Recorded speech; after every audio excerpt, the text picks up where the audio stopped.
Hello, welcome to Cinema Savvy. We are continuing on with our Peter Jackson month with 1989's Meet the Feebles, which is the puppet animated musical black comedy film, obviously directed by Peter Jackson. This was his second feature film, following on from our last week's review on Bad Taste. And once again, like when we reviewed Bad Taste, this is our first time seeing this film. As is, I think that's probably going to be the case for most of these, if not all of these earlier Peter Jackson films, at least until we hit The Lord of the Rings, which I think I've made up for the amount of times that I haven't seen these films with how many times I've actually seen The Lord of the Rings trilogy. This is going to be a really fun one to talk about because this one I was actually really looking forward to. I knew that this was the puppet one. I knew that this was like the outrageous, near the mark, completely debauched film, and I was hoping it was going to deliver. And I guess we'll get into it in the review as to whether it did or not, because I think we are going to have a slight differing opinion on this review on this film. But before we get into the film properly, over to Tate with the socials. Yes, sure. So please tell us your thoughts on Meet the Feebles down below in the comments. Comment along at the same time because we want to hear your opinions on this. Really, we do. This is it's going to be an interesting view. We'll say that to the least. But please go and follow us on our various different social streams for other videos that we do on the channel. So that is at Facebook. That is on Twitter, Cinema Savvy.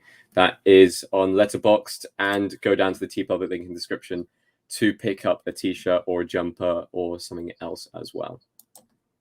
Absolutely. So, Meet the Feebles, Tate. What did you know about this film before going into it? Were you looking forward to this one?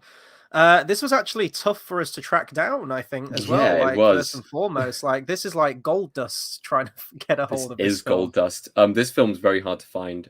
Even finding like online, just various different ways that you can kind of watch it.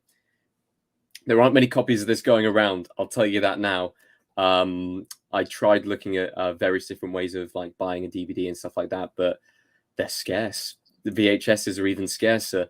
It's quite an interesting one to get hold of, and I know that I've been looking at some of the kind of people online on forums and stuff like that. They've been crying out for a re-release on Blu-ray or something like that, and Peter Jackson has never kind of come forward and said that there would be one. There has been with his other films, I believe, from Brain Dead onwards, but there hasn't been any for Bad Taste, I don't think, and I don't think there's been one for Meet the Feebles yet as well. But obviously his fans, his diehard fans, as you know, he has a lot of diehard fans have been calling out for this film in particular over Bad Taste to get a kind of like even a HD DVD kind of re-release or a Blu-ray re-release, but it hasn't happened yet. But yeah, no, interesting to track down this film in the first place. Absolutely. And the plot for this film, for anyone who hasn't seen Meet the Feebles, by the way, go and, if you can find it, watch Meet the Feebles, absolutely. Or, you know, we've got two people watching right now. Hopefully you've seen the film, because there might be some spoilers regarding this film.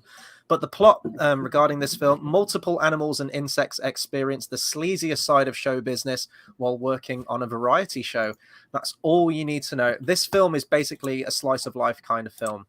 I am going to be so bold as to compare this film, Tate, and you might not agree with me here, to something like Once Upon a Time in Hollywood, where you are literally just, there's not much of a plot. It's just kind of people living in the moment, and you're just kind of experiencing this world that you're in. Or even like Pulp Fiction, I would say, or something, where again, there's not much of an overarching plot. It's just kind of, you're following people through their day to day, you know?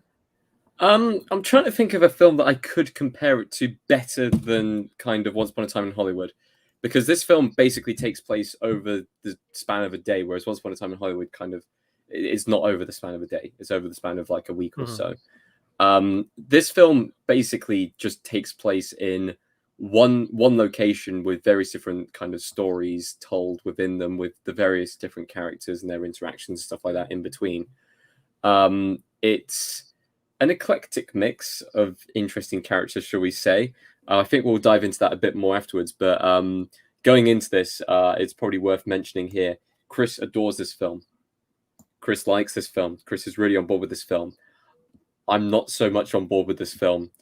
And I think we'll go into kind of heavier details of that in a bit, but it's a very interesting film, to say the least. A lot of things made me laugh. A lot of things made me kind of crease up and cringe. So there's a lot to kind of work with there. But it epitomizes that kind of garish style of humor, that kind of absolutely don't care about anything, don't give a fuck. It is just like, this film, you would not be able to show it nowadays, honestly. You'd have no chance if this came out in the cinema. I mean, Team America got away with it back kind of not too long ago, and even now some people are turning around and going, oh, really? And that's like the people who made South Park who are doing that kind of humor. It's very much a product of its time, to say the least. But I can see exactly why people would like it. It is a fun film if you look at that aspect of things, but there are certain things which I just could not get on board with in this film. But that's kind of the whole point of the film in the first place. It's out there almost to offend and kind of make people feel uncomfortable with this kind of sleazy take on the Muppet Show, which is absolutely hilarious. I think it's absolutely brilliant. I think the concept is incredible. Fantastic pastiche on not only the Muppets, because the Muppets are all family innocent and fun and yeah. family entertainment, and this is showing like the really dark, adult, sleazy, debauched world of that kind of side of show business. It's kind of the 80s still, and this was the time where children's TV show hosts were still doing like drugs and stuff like that, going out partying every night. So it is kind of a very close resemblance to what is of the time, but it's a very good commentary on kind of a lot of things that happened since then. Very and continue to happen now more so than ever. So yes. I disagree that well, I mean, I think people have lost their backbone now, especially movie studios, in that a film like this wouldn't be greenlit. You mentioned Team America, which I think is a very good comparison there as sort of a recent film similar to this. There's actually another one, The Happy Time Murders, which came out in 2018 with Melissa McCarthy. It's a film that I haven't seen, but from the trailer alone, I remember seeing that. And even though I hadn't seen Meet the Feebles, I knew what kind of film Meet the Feebles was. And it looked exactly like that. You've got puppets having sex, doing drugs, doing all these horrible, unspeakable things. And it is meant to shock, and it is meant to, be completely larger than life and out there. And I believe that's what Happy Time Murders was. As I said, I haven't seen it, but it did feel like a sort of modern send-up of Meet the Feebles. But Team America, where you say like that film wouldn't be able to be made now, it's just because we're a bunch of snowflakes now. It's just it's really annoying that we haven't had sort of like a bold, daring comedy, and that's what good comedy should be. It depends what kind of comedy is subjective. Like if you're not into crass kind of humor near the mark or gross out humor, crass. You probably won't like Meet the Feebles, because this film goes places. There are puppets in this, filming pornos and snuff films. There are rabbits getting AIDS. That everything happens in this film. If we'll just come out straight away. This is probably going to be a spoiler review. We're not going to go into the heavy details of what happens. Yeah. Maybe one thing towards kind of the end, but other than that, I mean, you watch the trailer. This film has Vietnam flashbacks. This film has rape scenes. This film has mutilation. This film has kind of like porno scenes and snuff film making and drug abuse, heavy amounts of drug abuse and stuff like that, mass shootings. It covers everything. It covers absolutely everything. And it just doesn't stop. And I think the thing that rolls with this film is that because it keeps on switching between the different character stories, and there's a lot of characters in this to kind of introduce, it has that ability to just kind of weave its plot through the night and just kind of follow on with kind of the show going on and them trying to put the show together and stuff like that, and the people in the background. And it does flow reasonably quickly. It did go very quickly pacing wise. But no, it's just the actual content of it itself. If you're really up for it and you're in the right mindset, I feel like it'd be a great watch. I was going into this film thinking, it's going to be quite garish and stuff like that, but I don't expect it to be that bad. And then I watched it and thought, holy shit, it's way worse than I thought it could have been in that kind of sense. So yeah. See, no, I was completely blown away by this film. Like the amount of work that's for a second feature with the amount of puppets and practical effects that had to be made for this film and all on stage once, like that's not an easy thing to do. Like, and actually I would love to know more about the behind the scenes of this, because you know I've read the articles, I've read IMDb, and maybe there's some special features on the DVD, I'm not sure, but I would love to know like how they made these costumes and these puppets and everything, because they're absolutely fantastic. And at this point, you know, it's still Peter Jackson's still very much finding his footing and starting out. It's his second feature.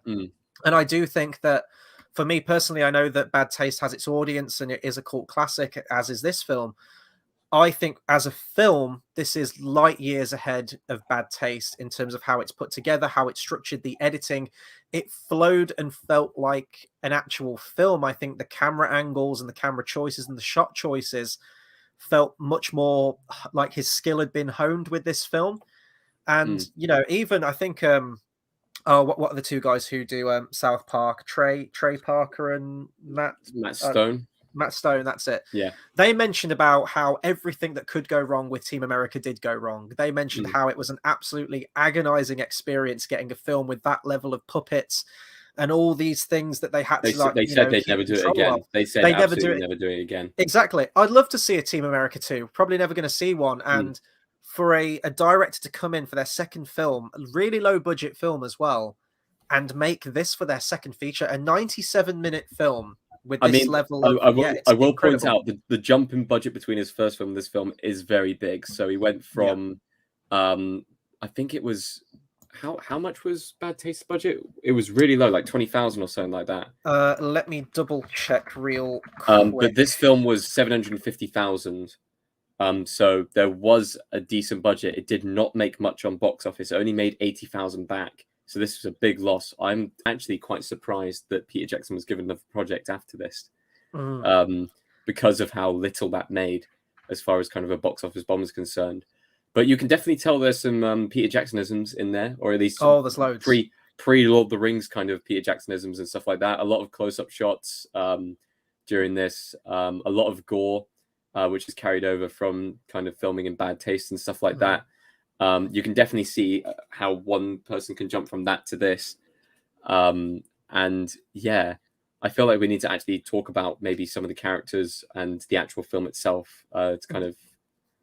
Yeah, absolutely. So just really real quick, the budget for Bad Taste was $25,000. $25,000. So a bit of a jump up to get 750,000 budget, and also he went over budget. So I don't know what the original budget was for this.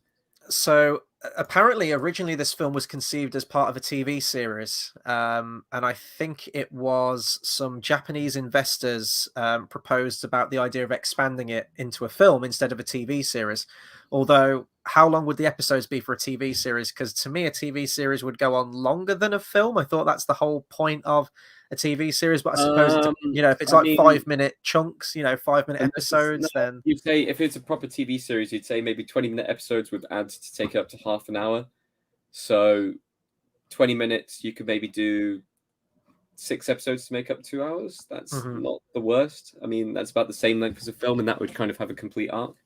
But this one seemed like a lot of film commissions and everything like that and film committees were really hesitant about lending money to this film, giving money to this film. Apparently, because of the change from the TV sort of model to a film, the script had to be completely rewritten very, very quickly. And all the dialogue for the film was recorded before shooting even began. Because I know that there was audio problems, wasn't there, with the previous film, and it all had to be dubbed. So apparently, the Film Commission granted the production 2/3 of its $750,000 budget, but they've removed their credit from the film. They didn't want to be tied to it. And interestingly enough, this film was banned in Ireland. I think that was the only place that it was banned. But out of all the places, I wonder if that's due to the sodomy song. Who knows? But Ireland banned it. But if we're talking about characters here, I mean, there is a massive cast of characters in this film, so many, and you mentioned like the Lord of the Rings isms as well. I think probably one of the big things to mention is not just in terms of Peter Jackson's films, but also his personal life. She's became his future partner. It's the first Peter Jackson film that was co-written by Fran Walsh, who has been his co-writer on every other film from this point onwards. So he would have met her on this film, I imagine. So I thought that was quite cool to mention there. And also some of the cast as well. I mean, this is, we mentioned this in Bad Taste last week. There were loads of these actors where they might have provided a voice, or they featured in, subsequent Peter Jackson films following Bad Taste. And I was actually kind of blown away by some of the cast members in this, especially the main guy, Mark Hadlow, who does the voice of Robert the Hedgehog and Heidi the Hippo, Barry the Bulldog, and Chorus Girl number 3, which is kind of amazing. So I saw the name and I was like, I recognize that name. And he plays Dory. He plays one of the dwarves in the Hobbit trilogy, which is incredible. He was actually one of my favorite dwarves, probably out of the Hobbit films. He was very, very funny guy. You see him in the behind the scenes and everything. And yeah, he did all the voices of these characters. So I thought that was kind of neat. And another actor, I believe it was Brian Sargent, who plays Winwood the Frog, Trevor the Rat, and a bunch of other people. He played Ted Sandyman in Fellowship of the Ring. Very, very small bit part, one of the hobbits in the Shire. But I do love how Peter Jackson uses these actors again. I think the Mark Hadlow one kind of blew me away. Of his vocal talent, his singing talent as well. You see that in the behind the scenes of the Hobbit films as well, that every chance he gets, he's trying to sing, because I think he's trained. I think he's operatically trained or something like that. It's a fantastic array of characters, from the very wholesome with Robert the Hedgehog.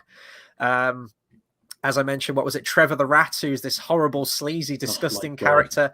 Bletch the Walrus, who's basically like a Harvey Weinstein kind of character. It is Harvey Weinstein. It is Harvey Weinstein. And I mean, Harvey Weinstein would eventually go on to bankroll the Lord of the Rings films and also make a huge cut of money on the first Hobbit film, An Unexpected Journey. So I guess there is that tie there. I'm trying to think of some more. Sebastian the Fox. So many. Oh, yeah. Carl's Purpicon, was there Peter Jackson puppet cameo? Yes. He actually dressed up as one of the Bad Taste aliens and was in the crowd for the Feebles Family Variety Hour. Is it called? Or the Feebles Variety Hour? Yeah, it's well, I mean, the version that I watched was very, very low quality, which I actually love about this film. I did want to say, you mentioned that there hasn't been a Blu-ray or even a 4K at this point restoration of this film. And I don't know if I'd like one, because I think so much of the aesthetic with this, and I'm kind of like this with a lot of old it's grimy.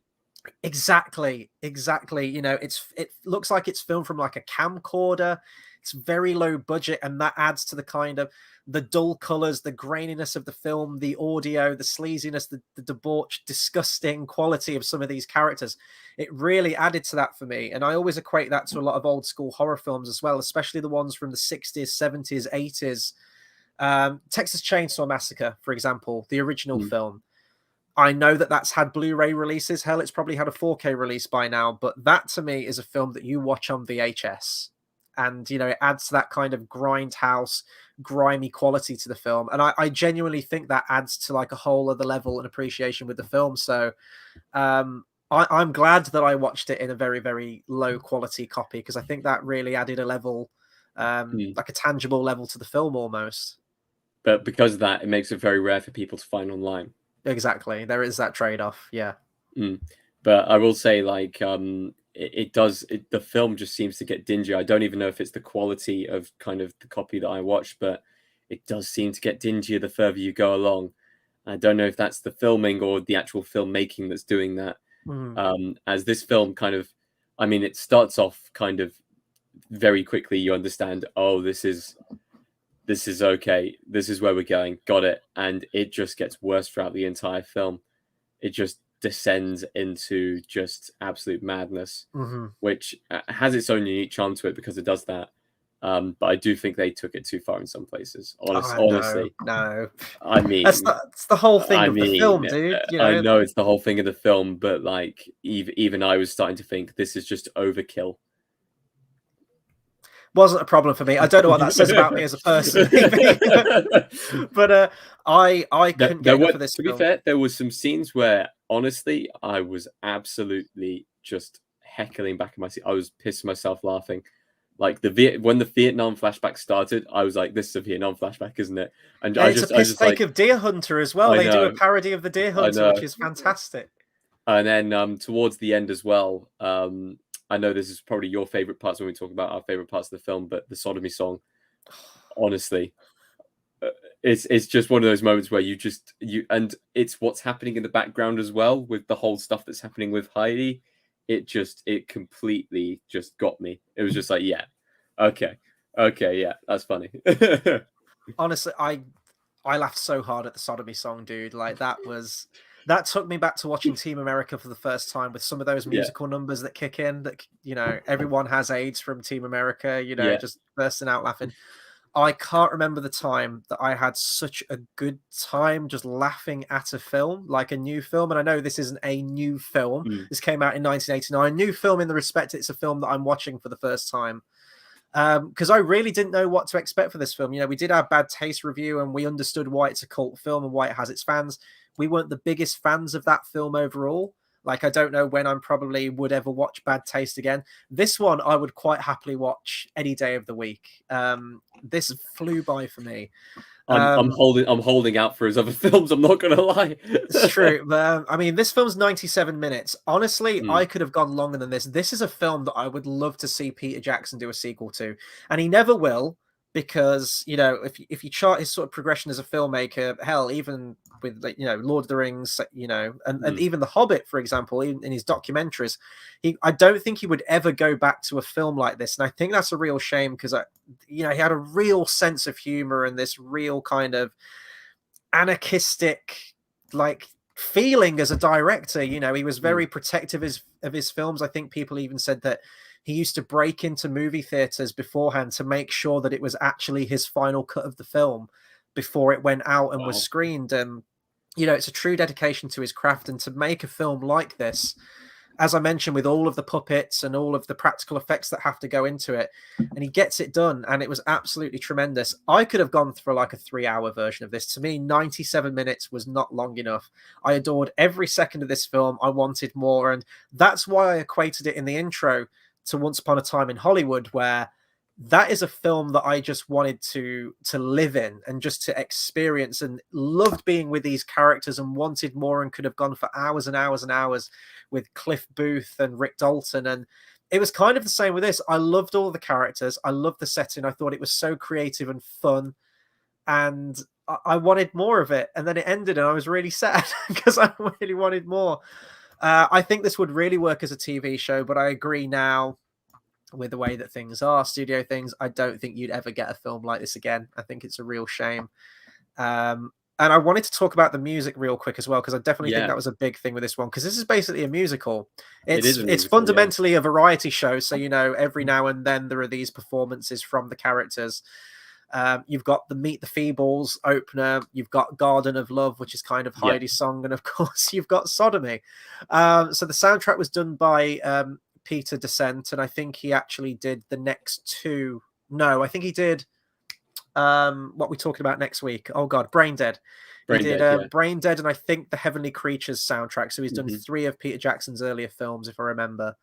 The actual score, it's very sort of low budgety kind of score, but the actual musical numbers themselves in the film, I think, are fantastic, and I think the lyrics are brilliant and work really well for the film.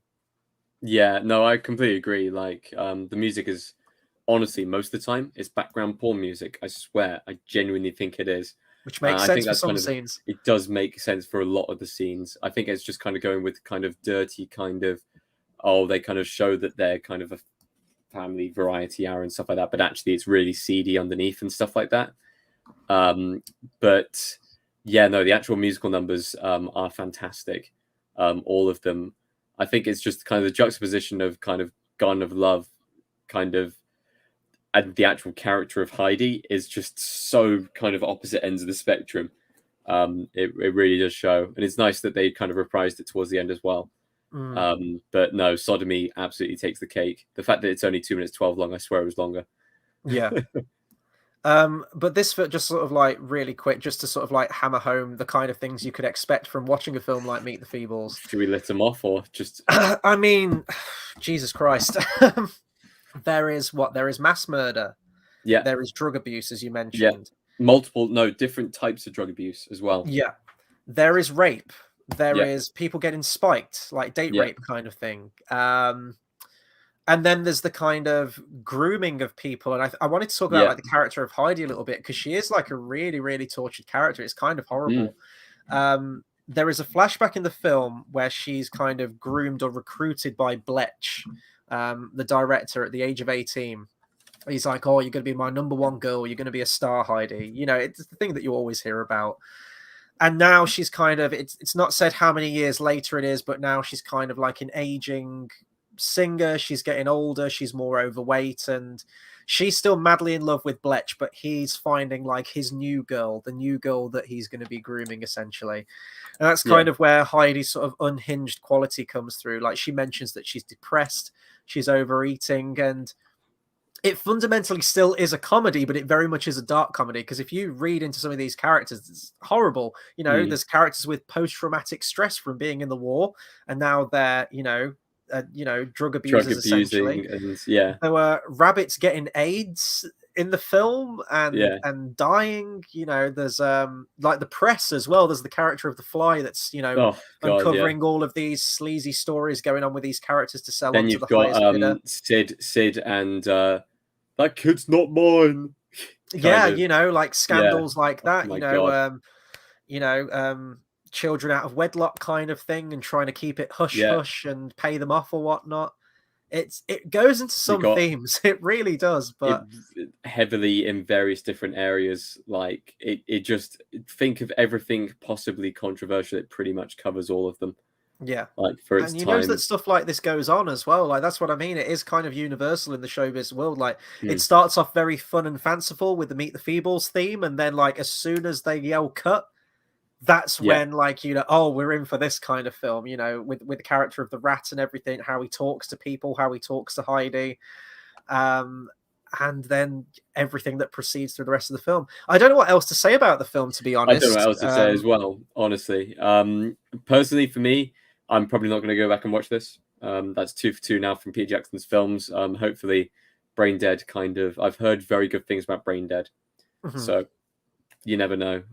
But yeah, I just don't think I could put myself through that again. I'm on completely the opposite end of the spectrum here. I adored this film. Now, I haven't seen Brain Dead.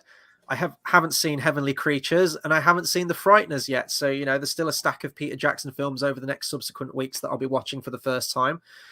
So take this recommendation for what it is right now. I mean, Lord of the Rings is up here. There's like every other film in existence that has ever been made and ever will be made, and Lord of the Rings is like right here at the top. So when I say that Meet the Feebles is my second favorite Peter Jackson film, there is a massive gap, guys, between, Lord of the Rings and this. I mean, and again, like Bad Taste, you couldn't ask for a more different film. I was watching this film too and thinking, how the hell did this guy get the Lord of the Rings? And, I was reading comments, and there are definitely fans out there of like that old school Peter Jackson who want him to go back to, this style of filmmaking. As I mentioned, when he was first starting out, how creative he was and wasn't sort of like beholden to the studio system, which of course you see with the later Hobbit films. I read that somewhere, someone said that I think Peter Jackson peaked with Meet the Feebles. So there is definitely that sort of like fan base out there that really appreciate that older take on his films before, the studios took over and he got loads and loads of money behind him. But I loved everything about this film. Absolutely everything from beginning to end. I thought it was a hilarious time. Loved the creativity, all the characters behind it. The music was brilliant. I can't remember the last time I laughed so much at a comedy film. I can't wait to go back to this film. Even right now, I'm thinking about this film. I'm singing some of the songs. Some of the songs in this are an absolute earworm, and unfortunately, they're not really songs that you want to be singing out loud in public.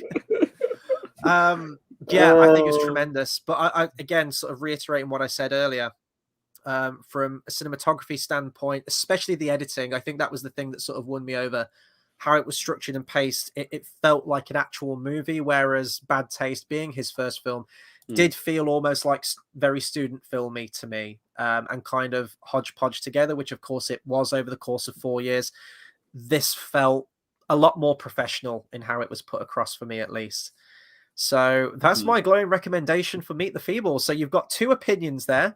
Take it for what it is. If you can track down a copy of this film, if you can find one online, if you're lucky enough to find a DVD copy or even a VHS, I recommend picking it up and giving it a watch. But know what you're getting in for. You know, don't think you're watching Zootopia or something like that. It very much isn't that film. But I absolutely recommend it, you know, and I do think it is justified of that cult film status if you can find it. And that's part of the fun, right, with a lot of these films is being able to track them down. But I guess that'll do it for our review on Meet the Feebles. So I guess this is kind of where we open it. So Tate, if you want to go over the socials real quick before we hand over to everyone else. Be sure to follow us on Twitter, on Facebook, and on Letterboxd, and grab a t-shirt from TeePublic as well. Please also be sure to comment your thoughts below on Meet the Feebles. Like the video, comment, share, subscribe. Tell us if you've seen it. Tell us if you're going to see it. Hopefully I haven't put you off watching this, because honestly, if you're watching for all the Peter Jackson films, you should be watching this anyway, or at least trying to get yourself a copy. But yeah, it's an interesting one, to say the least. It absolutely is. And I'm hopefully we get more and more interesting as we go on. So, of course, next week, we're continuing the Peter Jackson month with Brain Dead, or Dead Alive if you're in the US. There are two titles out there. So, of course, that'll be next week. That'll be Thursday, the 11th of November. Same time again, 10 p.m. And I'm loving this. Finally, I'm getting to cross some of these films off my list, and you're getting our first time opinions on a lot of these films. So it's all in good fun. So if you're a Brain Dead fan, if you're a Peter Jackson fan, stick around, because we're going to have Peter Jackson content going all the way through into the new year.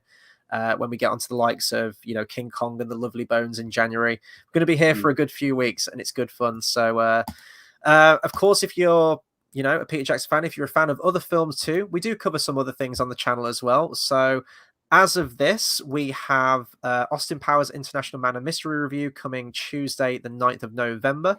And also the day before that, so Monday the 8th, we'll have our Ghostbusters review as well in the lead up to Ghostbusters Afterlife. We've got a lot of franchises coming out. We've got even more coming out over the next few weeks. So as Tate said, find us on our social medias. You can find links to those in the description down below as well. That'll do it for us for this week. Thank you to everyone that's tuned in and commented along. As always, thank you so much. And until the next video, we'll see you guys next time. Take care, everyone.